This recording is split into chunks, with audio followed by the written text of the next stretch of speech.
Didn't go. Go live. Yep. Not sure what's the deal was, but we should be fine now. Yep. Okay. We have a good connection. Are we live right now? Yes, you are up. Welcome back. Welcome back. Welcome back. Who remembers that, right? Mr. Cotta. Um, Let's see. I don't know what happened. Technical difficulty. Welcome back. If you guys, I don't know where we started and where we were going, except the fact that I was just wishing and saying Happy Easter, everybody, and just hope that we can all just take this time in and just be thankful and just know the grace of God. I mean, it's just incredible. So welcome back, people. So today we were going to talk about a little bit about running the race, and Annie and I were on the previous aspect. Those of you who were there, I mentioned that we talk about these shows each week, and I'm going to pull it up on my home phone. And we get here, and today Annie's showing me the list of what we have done. I'm like, what a great idea to look at our previous shows and then go from there, so we have some type of fluidity. I just said that out loud in jest because she's been talking to me about that for how long, Annie? How long have we been doing this show? Just a little over a year. We're organized. Very organized. All right. So let's see. Back. Okay. Happy Sabbath. Amen. Late, but here. Kay, Indy, Marty. Good morning. Good morning, Leah. Good morning. Okay. So, when we're looking at this aspect of running the race, and those who missed the first aspect, hey, also Luke, if he appears, the coffee is incredible. Annie actually broke down, said she hasn't had a cup of coffee in how long? More than 5 years. So we'll see how she feels. Oh, I'll be jittery by the end of this for sure.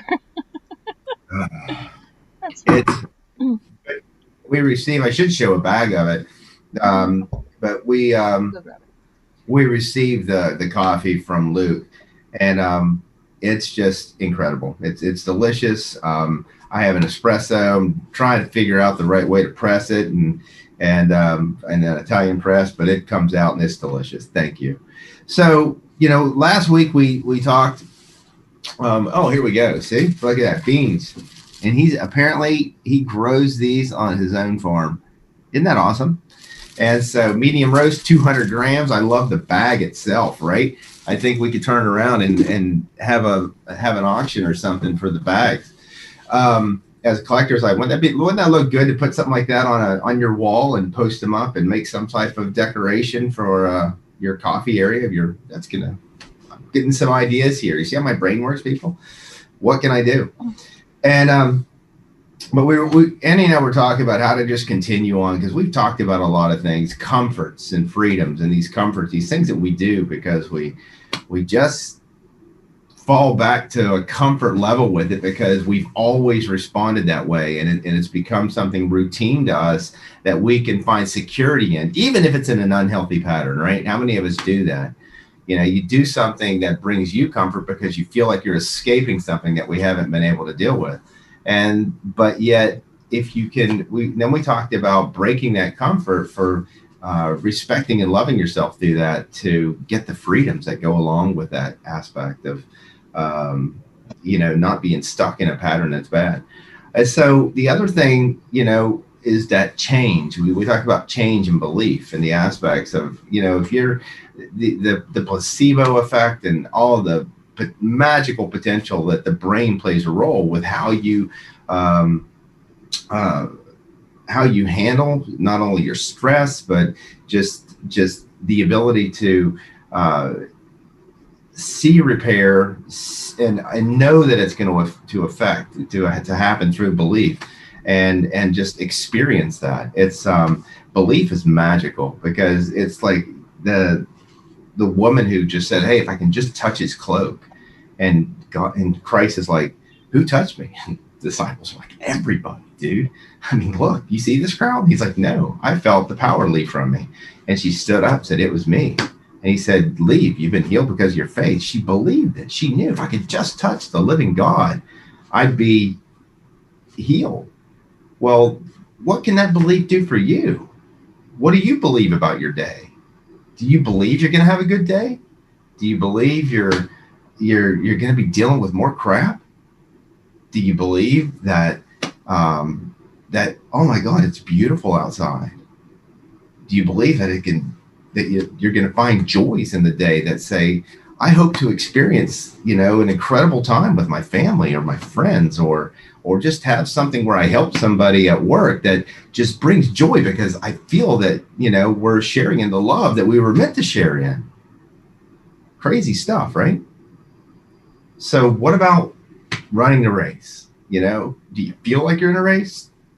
How many of us go a little bit fast?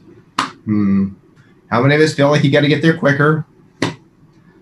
How many of us want to get to the shortest line in the checkout when you see 3 other people going for the self checkout, and you want to be the first one there, right?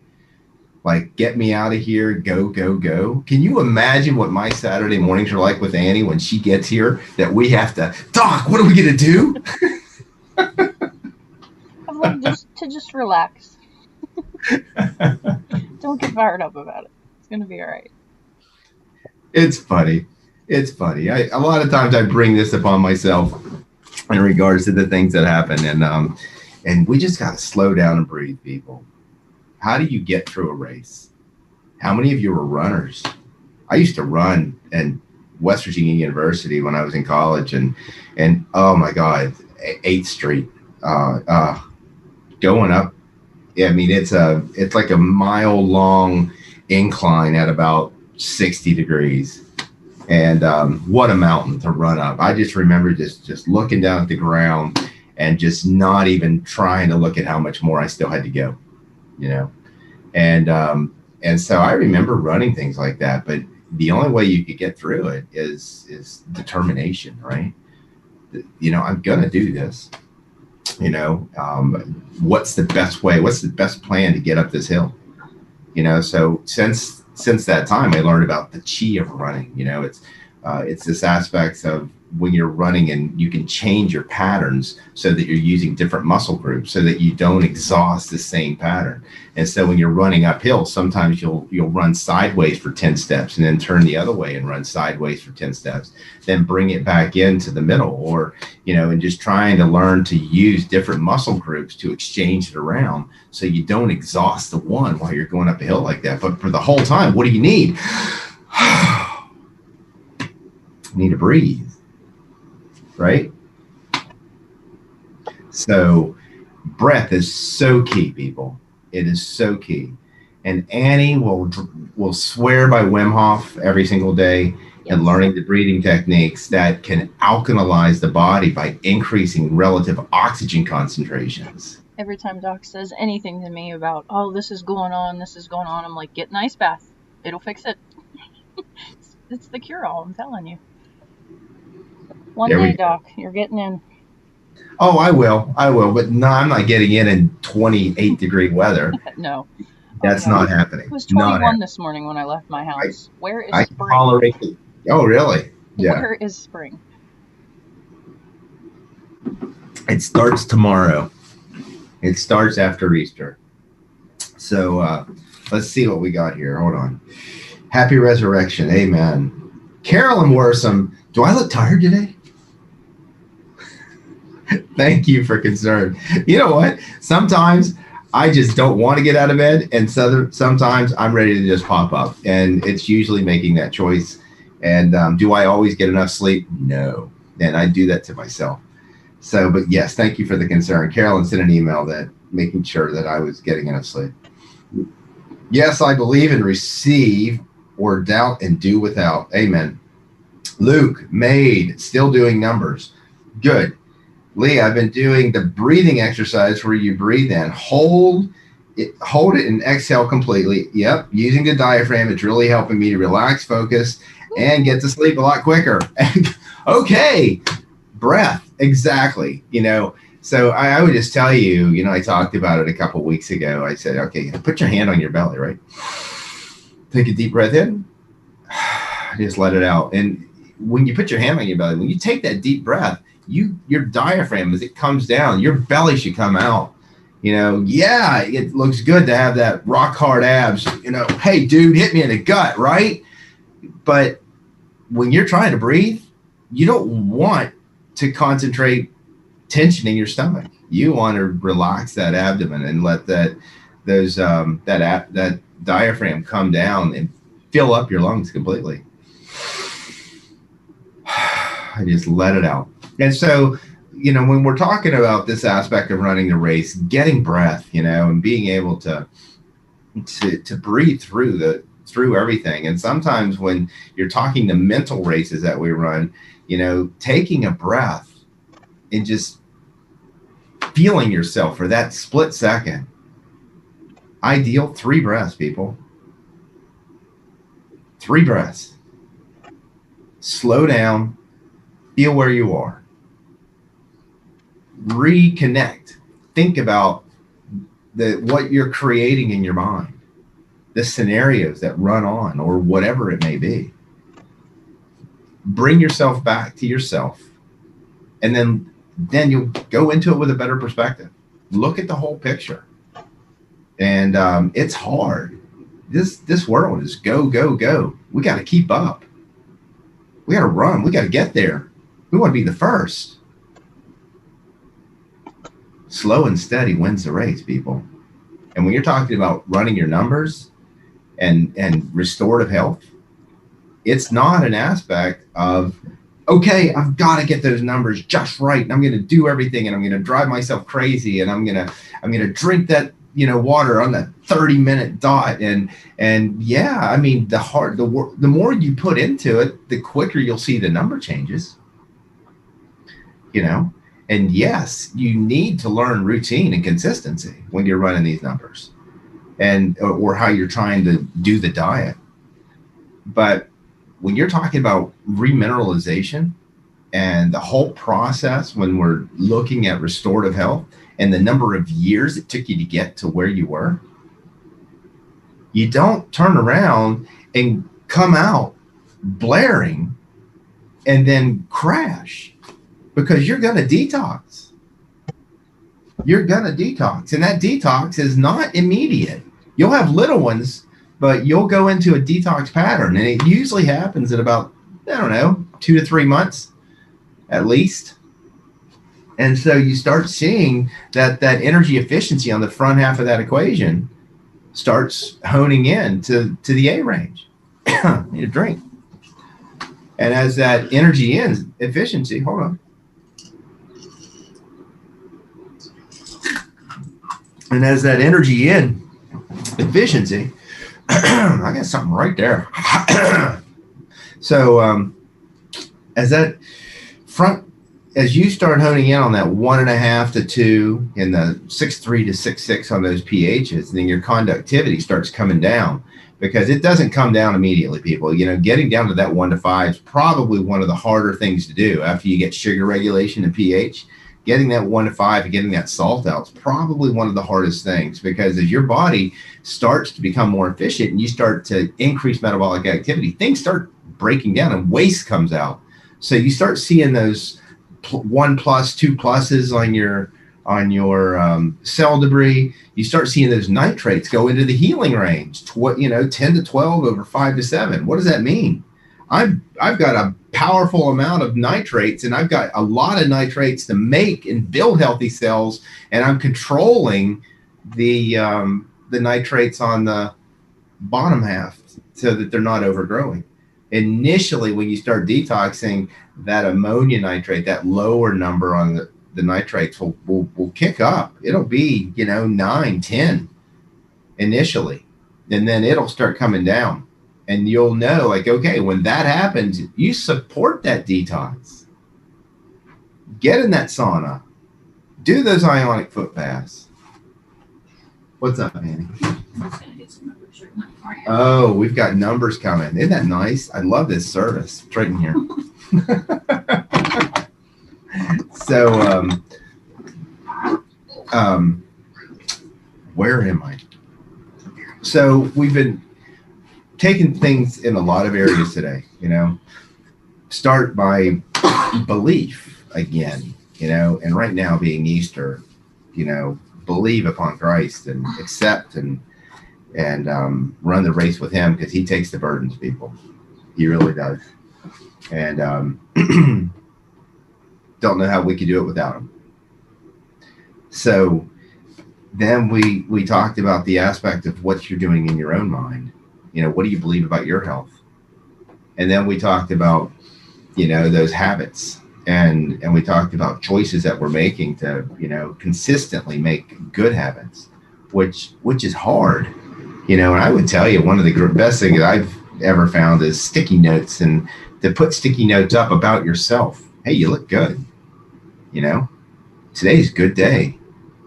Take the opportunity today to bless somebody. Reminders for yourself that you wrote to you. I'm missing the nitrates. So that's from Marsha. Oh, we need nitrates, Marsha. Hold on. Let's see if they show up. And so we got some numbers. 47-year-old male, 6'3", 218. Was this the guy that we did the other couple weeks ago? Oh, wow. So. Okay. So he's starting to detox. He's starting to flush out the sugar, salts, and his nitrates should be coming down. I wish we had last week's numbers and talk about it. But you see the pHs are honing in.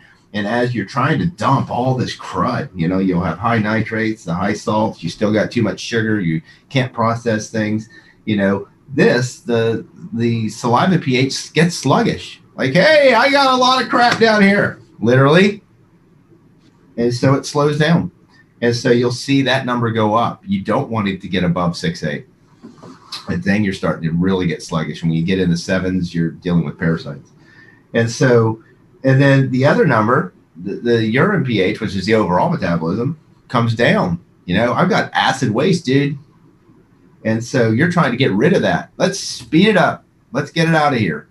And he was probably more acidic than this in the first place. But we're seeing a consistency that he's got to get rid of the waste, because these still need to come down. You still got about 3 to 4 more days on that.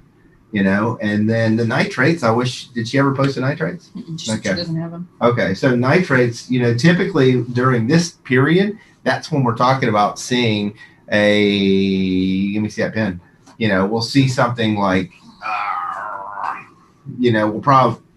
I would say the top nitrate might be about a 7, and then the bottom nitrate might be a 9. Because what happens is the bad waste is coming out, and the body can't handle it. Gastrointestinal tract starts getting a little sluggish. You start seeing a little bit of overgrowth, bacteria and yeast to help to process the stuff that's down there. And so, those bad nitrates are down there. So you're changing that perspective. So keep those probiotics going. And then that top nitrate starts coming up. If I remember, he was like a 5 or 6 initially. And you start seeing this rise because things are slowing down. So he's going to try to make things, turn food into usable proteins to build new cells. So you're going to see, the next thing you see is you keep eating a lot of, you have your greens and your veggies. And that's why people love greens for detox. It drives that number up to a 13 or 14, sometimes a little high, actually. You got to take magnesium to control it. But this person is starting a detox because I don't have the set from last week. All right, Annie's going to do numbers, so I'm going to check and see what you guys are saying. Got another set. Good morning, good morning, good morning. Thank you for your time. And you're welcome. Marsha, Lauren, good morning. How are those dogs? We should make her post their dogs online. They're just gorgeous. No, someone might want to steal them. They're too adorable. Stella, good morning. Wow, how you been? Stella was one of my first retreats ever in Kashmir. And good. So, Stella, are you putting those numbers up? Mm-hmm. All right, good. I don't have the nitrates. Thank you, Doc. You're welcome. Last week I remember talking about a set of numbers of some 33-year-old girl who was just depleted, and I gave a picture of, this is what you're, probably experiencing. And she's like, hey, right on, and so I don't know how to translate what I see in these numbers except by talking about them the way that we are. So I hope this helps because You guys can't believe everything that runs through my head when I look at these numbers. So 46-year-old, 4'9", 185 pounds. Okay, so what do we think? So first thing is we have somebody who's a little overweight. And so when you're looking at that, you always start thinking, what happens when your body doesn't have the metabolism? What organs take the stress? It's always the adrenals and the thyroid. And so you're going to see anybody who is overweight, they're going to start looking for thyroid disorders. You're going to see things. What's associated with a thyroid disorder? Constipation, dry skin, foggy brain, can't think. Myxedema is what they call it. And hair starts falling out. And talk about that, right? So does this person have a thyroid disorder? Well, is a pH somewhere between 6.8 and above 7? Oh, 7.2. We got something highly up here, happening in the body. And some 7.2, I'll see anywhere from the throat to the sinuses. Usually I'll see sinus issues when you see this type of thing. And then you look out as, does this person have a potassium deficiency? Well, less than 12. Potassium deficiency, high pH. Is there a thyroid disorder? I'm not diagnosing it. I would just say the numbers would totally suggest that this person has a thyroid disorder. So then you look at the other aspects of it, so in thyroid disorders, what do we see? We see constipated people. Well, 7.2, that overall urine pH is the speed of what's happening in the body. Totally sluggish. So what does this person have going on? Symptoms, the pHs dictate y-axis stuff. So something high, thyroid, neck, this is left over right side, left side tire. So I say, okay, what do you got going on the left side of your neck, or left sinuses, or something going on up here? 6.3. What does that tell you about the strength of the liver bile? Is it, oh my God, it's not at 6.4, it's lower. So it's in the D range. So it's sluggish. It is really, it's on fire is a better way to put it. I like to say when we see the saliva pH is below 6.4, that you tend to see the liver's just on fire. You start seeing liver cell breakdown. You start seeing a liver LFT start going up. Sometimes the LDH will go up, which is a sign of destructive nature, something going on in your labs and inside your body. And so this person's liver is screaming. And because it's not able, then the bile is so weak, how are they turning food into energy? Oh, a 2. They're not, right? You see where I'm coming from? And then what are they doing? Look at the sugar to salt ratio, 2.3 to 17. What are we looking at there? 1 to almost 8. So what do we have here? We have somebody who is eating sea salt, not probably more the Himalayan salt, to stimulate their adrenal glands because they're exhausted. They're don't have enough oxygen going to their brain because their sugar regulation's off. They've got nervousness, anxiety because of the high salts. They're exhausted because they don't have enough nitrates to even give them the strength to get through, to have a strong enough frequency because their frequency's too slow. So this person is just like, get me, let me stay here and do nothing. They're gonna start seeing nervous tissue breakdown. They could have numbness and tingling in their hands. They're not gonna sleep. So I'm sorry. So this is almost like what we saw last week, but this is somebody who's taking it into that next X factor, another, they've hit that 40-year mark. And so you more than likely got parasites going on. You have, I would start this person on at least 4 Mincol a day. And I would turn around and I would probably give 1 with breakfast, 2 with lunch, 1 with dinner. I would turn around and have you taking vitamin C, probably about anywhere from probably about 2 to 4 grams a day, like 1 gram, 1 or 2 grams twice a day. That's going to help with the pH. It's going to help to speed things. It's going to help the oxidative stress that's going on here. These split pHs and that high conductivity, the adrenal glands are fried, So they're going to need trace minerals. I would probably, because this person has some hormonal stuff going on too. low pH. When you got something that's pointing up here and something that's pointing down below, you always look for hormonal relations. So menopausal symptoms, I bet that's feeling really nice right now because you're hot. High sugars, sugar turns into an alcohol and you get hot. You're like, oh, hot flashes at night already, right? So you B12, I would probably do B12 and folic acid and B6. I would take a product that has B6, B12, and folate. And don't overdo these things because you can turn around and justify tons of nutrients. But the more you give, this person's going to detox. Oh, you are going to not be happy if you stimulate that to come on too fast. Slow and steady wins the race.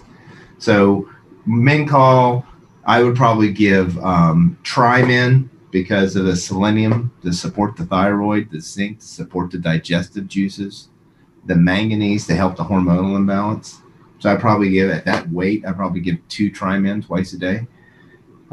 This person needs B6, B12, folate to help out here. These nitrates, I would give Algazim because this person's going to have a thyroid disorder. At 185 pounds, I would do 2 Algazim in the morning and 1 at noon just to get everything going and support that thyroid, give that trace amount of iodine, increase that metabolic activity, plus the B complex. The natural B vitamins that are in that bromelade actually will help support overall, and it'll help potassium status. And because how this has been going on a long time, people, this is not an acute pattern. And so when you're looking at that, I would go ahead and also give some potassium. You're probably having heart palpitations. I'd use potassium aspartate, and I would give potassium aspartate. I'd start with 1 twice a day if you're going to take it with Algazim. And then that way you're given what you need. And finally, they're going to need a probiotic. And just to get a probiotic in there to help, because even though that's only a 5, it's because this person's depleted. You're really depleted. And so you need to start rebuilding and drink, your water, only have lemonade with your meals. And, you're at 185 pounds, you're going to need to drink probably no more than a half a gallon of water because you're going to crash out. So if you drink too much water, you're going to have low sugars, low salts. You're going to be like exhausted, can't focus and think. So I would actually have you put, because of the high pH, 4 ounces of cranberry juice and roughly 28 ounces of water. So you have a quart, and then drink that from breakfast till lunch. Cranberry is going to give the manganese. It's going to help the pHs. You're going to control. If you're drinking a few gulps of that every half hour from breakfast until lunch, you'll get yourself through that morning crash when the adrenals and the thyroid are trying to kick in. We can add a lot of other things. You can turn around and support the adrenal glands, but you got to get started with some basics. This person's not, So here's a question, so when I'm turning around and you guys are sending some numbers in here, these people are really not doing well, and that person there is exhausted. And so how do you, to tell somebody to turn around and take on an RBTI program, it's not an easy thing, run your pH, check your urine, check your pHs, see what your urine pH is doing. Based upon that urine pH, try to eat these foods. Try to focus in on these foods. If you're overweight, that's where, I would turn around and want you to calculate your basal metabolic rate. And there's an equation that you can use for calculating basal metabolic rate. And then that turns around and says, hey, if I eat this many calories a day, I'm going to stay the exact same weight that I am. And so therefore, if I drop it just 500 calories, I'll lose 1 to 3 pounds a week. Okay. And if I'm exercising, I can actually eat more because I'm going to be burning up some more calories. And so there's a factor where you can do that. And so the other aspect of that is when you understand how many calories per day is choosing your macronutrients. Is what percentage of macros do I do? And that person is totally a slow oxidizer. They're not digesting or anything. So macronutrient choices you're looking at somebody who says higher carb, low fat, a little bit of protein. They need a protein with every meal. And in all honesty, vegetable proteins are better. They're easier to digest. And meats and things should actually be considered more of a delicacy and just not eaten as much. So hold on. That's our 80-year-old. So this is this week and that's last week. So, this is last week? Yep. And this is this week? Yep. Okay. So I've got a set of numbers. I hope that you guys were able to see the last set. I didn't even change it to where you could see it. Sorry about that. So here's our 80-year-old where we've been going through changes. And this week we have, when I see a pH of 4.8, just to tell you flat out, something's in the spit. You have got to turn around and give that man some distilled water and say, you just need to swish this around in your mouth and swallow, and do this 4-ounce glass over about a 5-minute period and just wash your mouth out with distilled water. Because there is something in that guy's spit, and so the pH does not drop down to 4.8 when you had pHs previously at 6.6, unless you truly had some type of attack on your liver, and you're looking. These nitrates don't suggest that. So this is where I don't believe that number. So, but again, 5.5 and 17. The ratio of sugar to salts is still too low. Well, wait a minute. Right now, that's still 1 to 3, And so when you see that, you see these anemic states, And so, but the nitrates are coming up a little bit. So he's still eating something that he shouldn't be eating, but his body's starting to handle it when you see that 6.4. I don't believe this number. So this person needs to keep drinking water, but needs more potassium. So the potassium is going to come up, and he still needs more potassium. It's going to take some time to get that to come up because of the potential for the heart effects based on his age. I would use that potassium aspartate, which we've talked about. And so I know before, in reality, we should probably keep some type of sheet of paper on these people. And if we're going to talk about them and review the numbers, because it's really good to go back, because I remember mentioning potassium aspartate. I know the guy's on zinc. But overall, his efficiency is increasing. This sugar to salt ratio says he's still building blood. He's still trying to build it because it's too low. So his fluids are too thin per se. There's not enough blood elements. So more than likely he's anemic. For this week. So last week was taking meals, Cal-2, Mencol, Algazin, potassium aspartate between meals, cod liver oil, and vitamin D. Good. Drink water systematically, drop Cal-2, vitamin D, and cod liver oil, anything else. So I know you suggested to not drop the Cal-2 last week. Yeah, so I wouldn't drop the Cal-2 if that's what got him to 6.4. So when you're looking at here, vitamin D, if you have him on vitamin D and it got him to 6.4, then keep him on the vitamin D, because that's the dose that he needs at this time. You don't stop something because they reach the pH that you're looking for, because he's going to dive right back into it. You have to realize that what you're giving or taking is what's getting you to that point. Okay? So when you're looking here, so last week, we had a higher 1 to 4 ratio, and now we dropped back down on his sugar to salt ratio, which is not good. If his liver truly went from 6.6 to 4.8, it's not good. I don't believe that number, because he's handling it at a 6.4, and these nitrates are only moderately changed, and they actually went up in number to 14. So this isn't bad. He's getting rid of waste with that 7. He's getting rid of waste here, but there's still a weakness because there's inefficiency, because the guy constantly is having something that's spiking up his sugars. You have to figure out what that food is. There's its urine pH over time. Oh, look at this. Urine pH over time was 5.7, 5.5, 5.1, 6.3. And it went up to 7 and now down to 6.4. So that's kind of normal. So last time we talked about a little bit of a detox happening, even though he's still weak. But now, like I said, I don't believe that, his average urine pH is honing in right now. So this is really good. This is good. but you got to keep that water going. I would keep him on fulvic minerals. I would give either TJ Clark's. That's what is sold at Daily Manufacturing as colloidal mineral complex. It's TJ Clark's. I would use, I like Morningstar Minerals, fulvic and humic minerals. It's called Inner Vitality. And it's a great product just to kind of get some plant-based minerals readily available to the body, and particularly if you're out exercising and burning through them a little bit. Let me see what we have here. I hope things are going well, Stella. They are doing well for those dogs. Good to hear. Good to hear, Stella. You're doing well.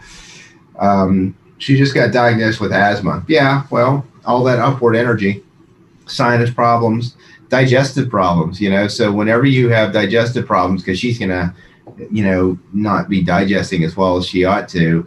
And so that irritation of heartburn and stuff is going to irritate the phrenic nerve, which irritates a lot of asthmatics are just having chronic heartburn because they're eating the wrong foods.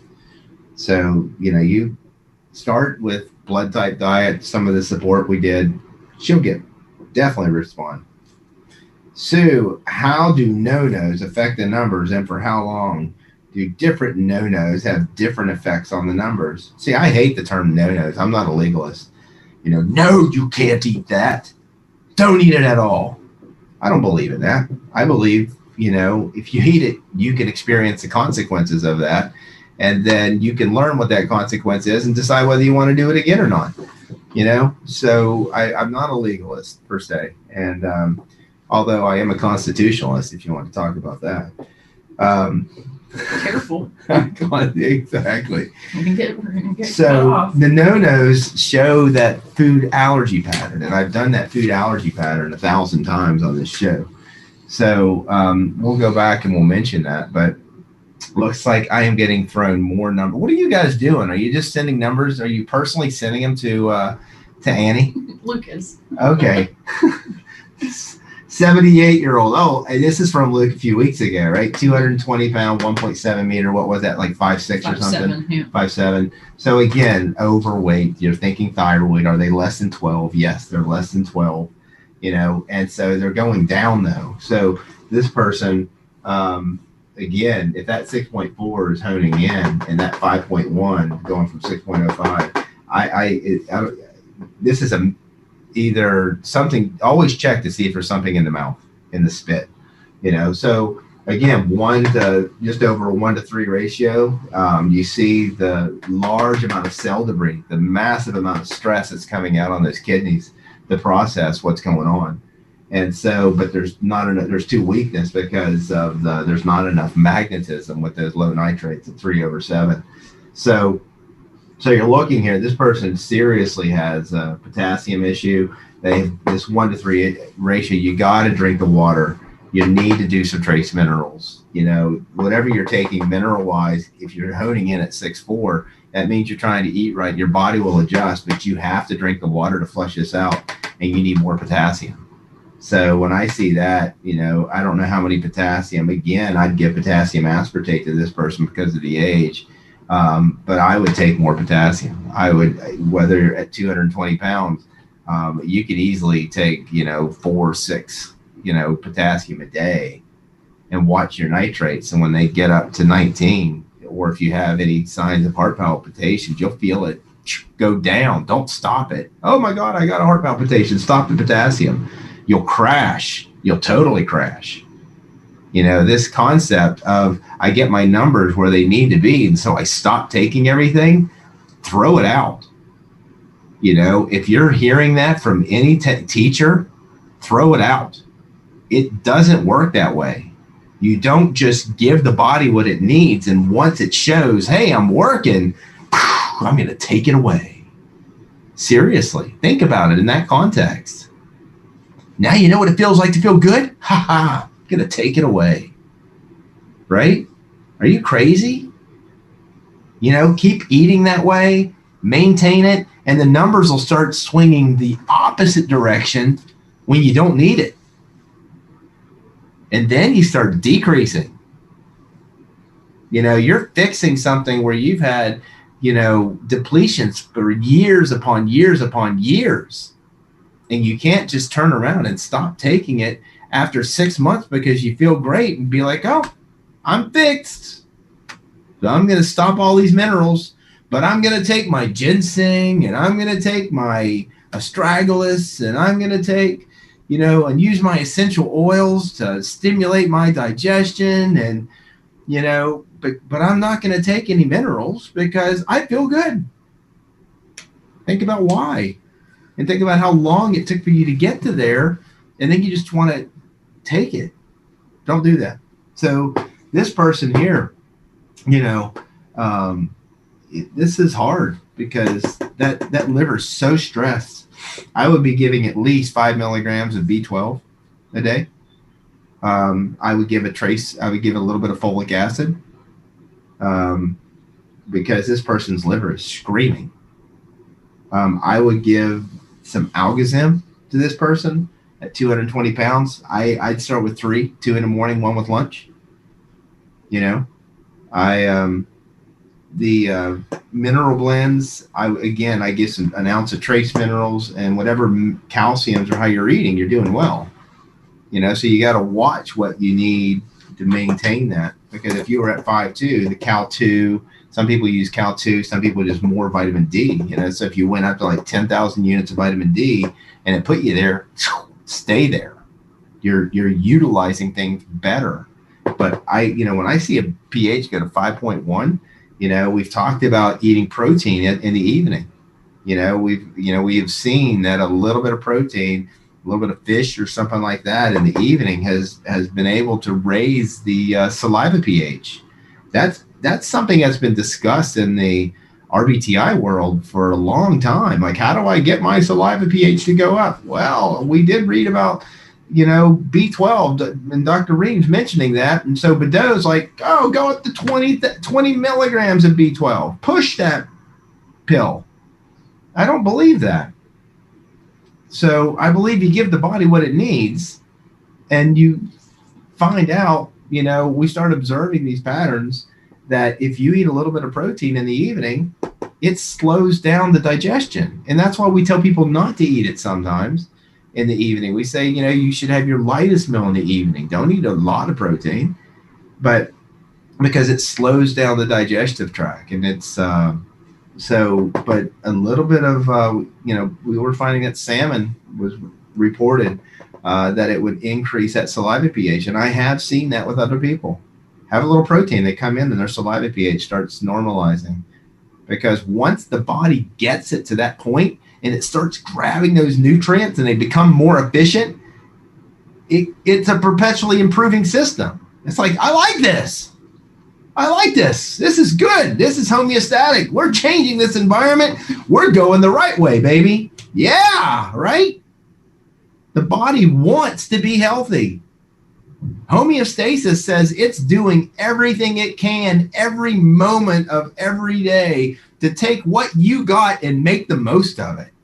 Now, that doesn't bring some positive thinking to know that your body is in it for your consideration. That's important. So love that body. Understand these basics.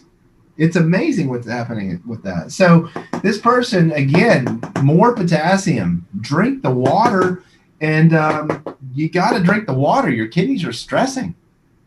You got to drink the water.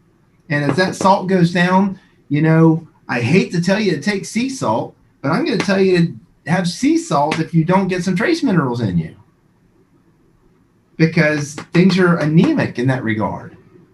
And so I like those fulvic minerals, but you have got to flush this waste, and you're going to get an overgrowth in your digestive tract, where you're not processing and eliminating the way that you ought to eliminate. So last time we talked about that, and the person was just asking about a food allergy pattern. Oh, did I just write on myself? No. So food allergy, Brix goes up, urine pH goes down, conductivity goes up, cell debris goes up, and nitrates go down. Okay, and many times you'll see the saliva pH, you'll see it go up. slightly. So you'll see somebody who literally is staying, 6'4", 6'5", and when they eat a food allergen, it'll go to 6'6" or 6'7". This will slightly go up, but everything else, this bricks will typically go above 5.49. So you'll see 5.5.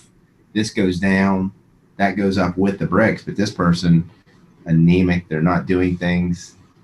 Possible thyroid disorder. Looking at the weight.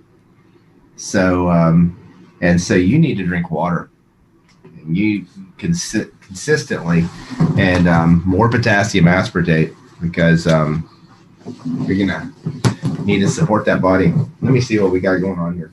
That's all for members. How do the no-nos affect? Good. From a seminar in 1982, Dr. Reams talked about a person that had a pancreas that was producing 2 kinds of alcohol with negative impact. What changes will help the pancreas produce just one alcohol? Mineral balance is the only way that I would associate that with. If the pancreas is producing something, it's producing it based upon what is being given and what stress is being put upon it. So, did Reams tell you how to fix it in that same aspect? Because I go by with what the man said.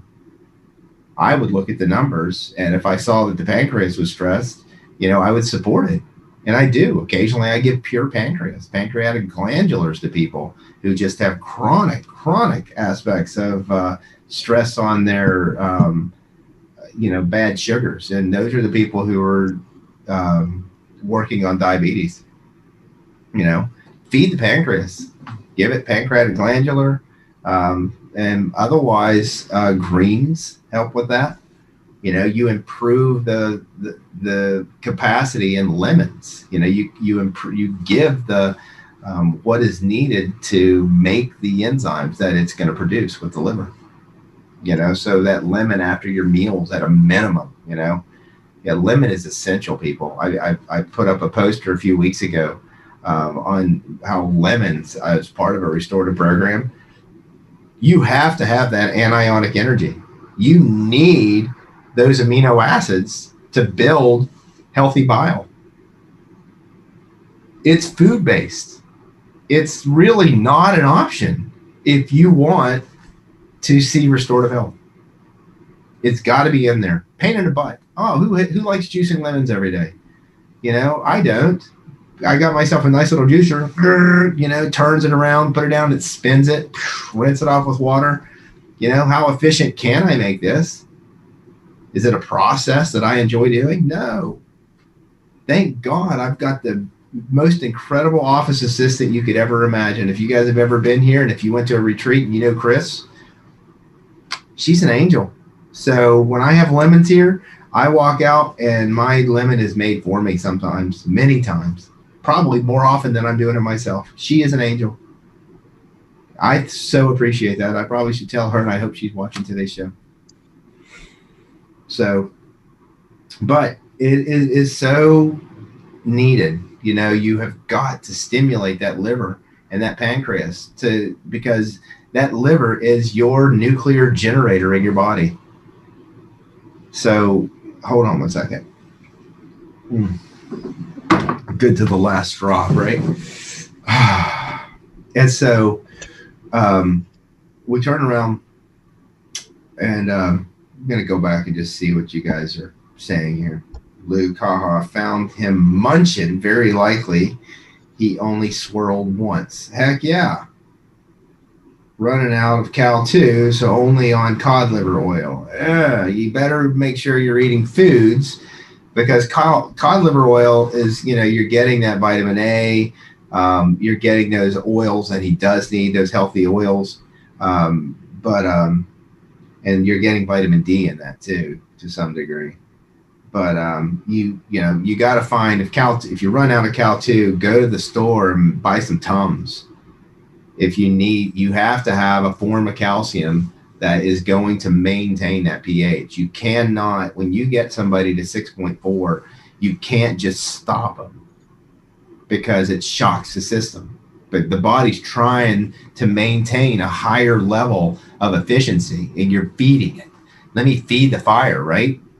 feeding my nuclear power generator to run. Let's open the valves a little bit. Let's get this thing pumped up. Let's let it make some steam. Let it put some output. Let's kick out some crud, right? And then all of a sudden, turn the fuel off. Can't do that. You got to find something that maintains it. The liver has to have calcium, so calcium carbonate, tricalcium phosphate, calcium citrate, there are coral calcium. Don't stop calcium in this man. Okay. If you run out, make sure you have something there, and even bring it in beforehand and see if it's going to maintain that pH, and whether you need, one or two of them based upon how he's eating, because he has got to stay eating a high percentage of DE foods, whatever you take. So say he just dropped in. So there's another miscommunication on RBTI. I dropped into the 6.4 ideal pH, so now I can eat anything, right? Don't do it. So, if you turn around and you look at what took you to get to that pH, if you are in the BC range and you're eating mostly BC foods, if not all BC foods, and you drop into the A range with your urine pH, that doesn't mean eat anything and switch to eating DE foods.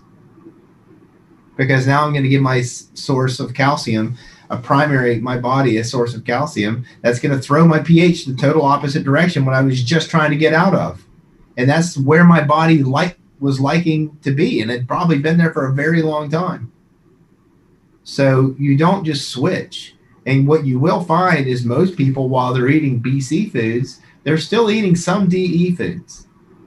So you want to figure out what ratio of the BC or the DE foods needs to be higher based upon your general chemistry. It's personalized. That's why I can't turn around and say, eat just this. It goes based upon you. Only you can figure out what's going on specifically with you and what foods are best for you by getting some urine strips, some pH strips, and just checking your pee. Every time you pee, where am I? Acid again. I'm getting irritable. I'm going fast. My bowels are loose. Right? So what am I eating? Wow, that Mexican was awesome last night, wasn't it? Did you try that pizza? And he's not even finding fun in my comments today. So we got to turn around, people, and figure out what percentage of foods. And while your pHs are in that nasty range, you need to be a little bit more diligent and figure out what foods are helping you and eating healthier to push and support that chemistry to go where it's supposed to go. And as it starts to get into the other range, you can bring in other foods, but you still need to maintain a higher amount of what got you where you were, and start bringing in other foods. And that blending of foods, your body gets those various forms of calcium, and everything starts to hone in, because it's like, this is the diet that my body needs. And you'll find foods that you like, and you'll find foods that you thrive on. But it stinks trying to take the time to figure it out. It does. Unless you are one of those people who just, I got to cross my T's, I need to dot my I's, and I do everything by the book. And oh man, those people come in here and a month later, and I'm like, wow, I can't believe your numbers are this good. Well, I am setting my timer for every 30 minutes. I am taking my pills. I am mixing up my lemon water with every meal. It's just like this. That's incredible. Okay. But, at the same time, are you going to be able to maintain this? Because that enthusiasm, as you start feeling better, people become less apt to do it, which is fine. Welcome to humanity. Just turn around, and as you make the changes, keep an eye on what you're doing so you don't stop and start and swing that chemistry. That's when you stress out those adrenals and that thyroid and feel horrible. Slow and steady wins the race. Consistency. I'm probably one of the worst for guilt and falling off and being inconsistent. And I know it's not an easy thing to do, but it is the way that you're going to find the health that you're looking for. So, let's see. Fact Smasher, she's a lemon angel. Lemon should be a staple in your diet. Yes. Carolyn, happy Easter. Thank you, and happy Easter to everyone. I hope that this fun show for me was fun for you. And I enjoyed it. I thank you for just being there. I thank you for sharing. I thank you for thumbs up. I thank you for just supporting my business. And just, God be with you all. Happy Easter, people.